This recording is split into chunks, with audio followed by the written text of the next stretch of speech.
Has anyone seen the documentary Free Solo? Yes, a whole bunch of you guys. If you haven't seen Free Solo, it's about a guy named Alex Honnold. Alex Honnold climbed the northern face of El Capitan using nothing but his fingernails and his borderline autism. This guy was not intimidated by the northern face of El Capitan because this guy can't read expressions on any kind of face. The hero of the documentary is not Alex Honnold. The hero of the documentary is Alex Honnold's 23-year-old girlfriend who is 4 years away from realizing she's making a terrible mistake. Why is every documentary about, like, a vanilla psychopath? Can we have one documentary about, like, just a normal dude? He works in IT, he lives in the suburbs, he goes to therapy, and at the end of the documentary, you find out he didn't need to. And instead, everything's about, like, a maniac in search of, like, the perfect piece of sushi. It's unbelievable. There's a scene in Free Solo where they're interviewing this guy and his girlfriend, and they're like, Alex, is there anything you're more dedicated to than climbing El Capitan? And he's like, no. Here's how sick I am as someone who just turned 30. The first thing I did after I saw the documentary was Google Alex Honnold, and I felt a palpable sense of relief when I realized he was 3 years older than me.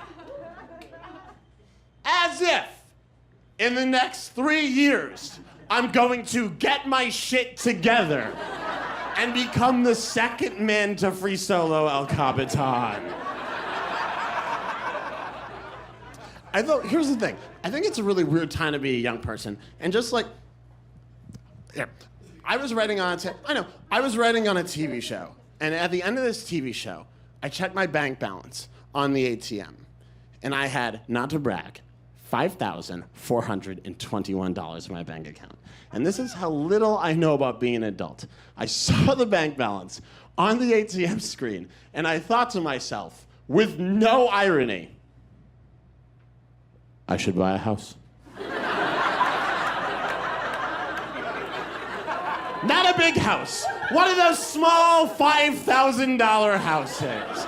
How is any millennial ever gonna own a home? How is any young person ever gonna own a home? It's maybe hate old people. I see a few of you in here tonight. I hate you. Because every old person in a city like LA or New York or London is the same. They're like, my house is worth $2 million, but when I bought it in 1981, I paid 11 raspberries for it.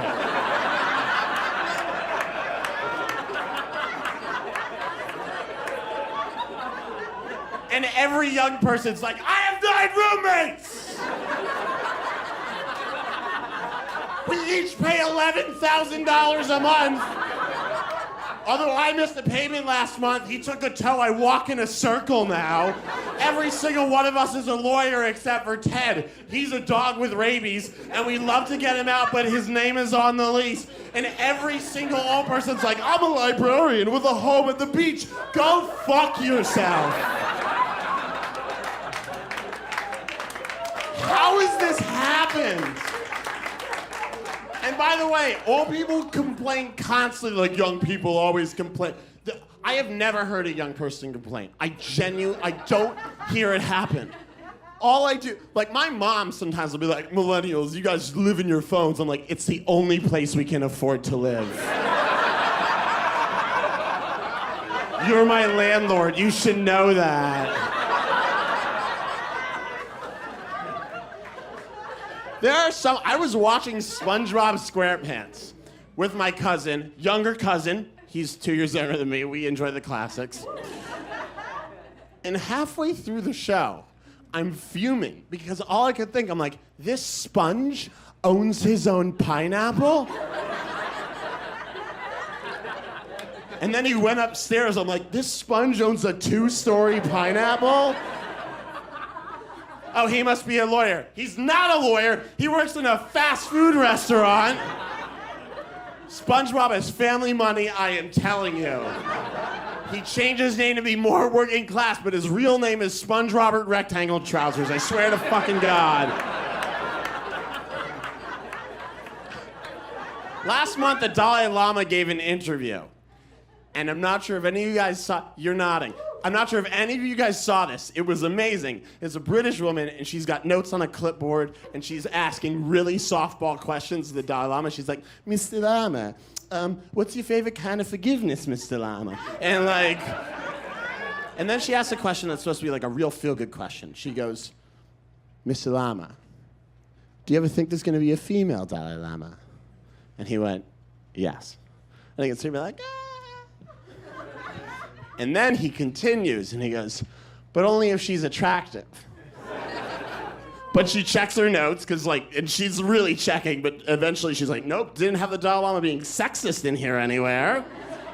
And she was like, would you like to elaborate? And he's like, yes, well, today, people only listen to attractive people. So the next Dalai Lama will have to be attractive. And whether or not the Dalai Lama is right, I'm not going to be the one to make that call. But whether or not the Dalai Lama is right, I have one thought that I have been thinking since I saw the interview. Does the Dalai Lama think he's hot? Does the Dalai Lama wake up every morning and look in the mirror and be like, Asian Charlie Brown, still got it, baby? Why does every one of the Dalai Lama's Instagram photos have the caption, felt cute, might delete later on it? I am sick, by the way, of pretending that the stuff that I like is cool stuff. I don't like anything cool. I'm really excited for the day I can finally stop pretending to hate Coldplay. I love Coldplay. I love calling occasionally someone trying to be sympathetic will be like, oh yeah, the early stuff is good. And I'm like, no, all of it. And I was sitting in a car and Coldplay came on and the driver of the car went, ugh, Coldplay. And I had to be like, yeah, I hate music that makes it feel like you can do anything.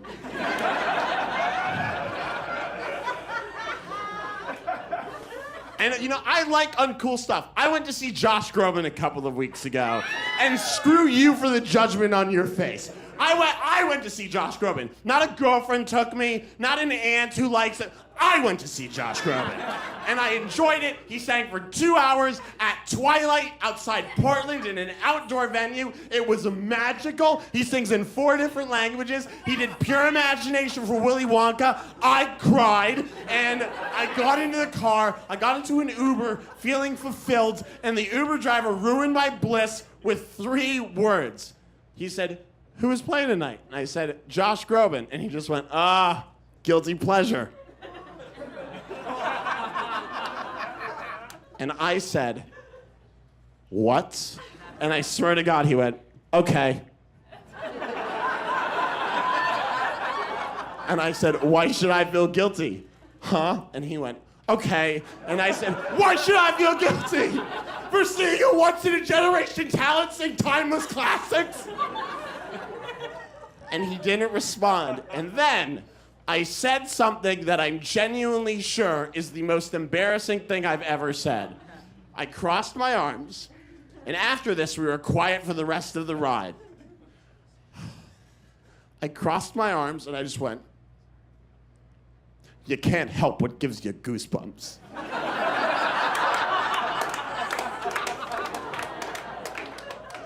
The worst tattoo I've ever seen is this. I worked with a girl at KFC. Long story. And everyone called her Jennifer 9/11. Hold on. It's way worse than you think. She had a tattoo on her lower back of the Twin Towers and the words never forget. First of all, boner killer. Second of all, that means that at some point in her life, she walked into a tattoo, presumably after 9/11, otherwise it's crazy. She walked into a tattoo parlor and was like, I want a permanent reminder of the saddest day in American history. And they were like, Gettysburg? And she's like, No. More recent. And they're like, 9/11. All right, where do you want it? And she's like, it should be a reminder. And they're like, yeah. She's like, should remind me every day.